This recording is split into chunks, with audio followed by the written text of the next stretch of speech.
hozirgi kunda Palinkamiz 21.072 aholiga xizmat ko'rsatmoqda. 10 ta tibbiy brigadamiz bor. Bitta filialimiz bor. Roskiy filiali. Roskiy filialida 6170 ta aholi bor. Bu yerda 2 ta brigada, tibbiy brigada xizmat qiladi. Bu yoqda 8 ta tibbiy brigada xizmat qiladi.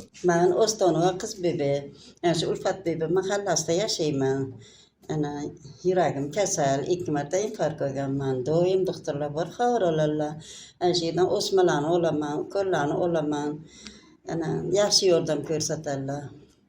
Vrachlar bor, xabar olib turadilar. Ana medsestralar bor, xabar olib turadilar. Doimo ko'riklar aytadilar. Ana yaxshi. Hamma yordam ko'rsatishlari juda yaxshi.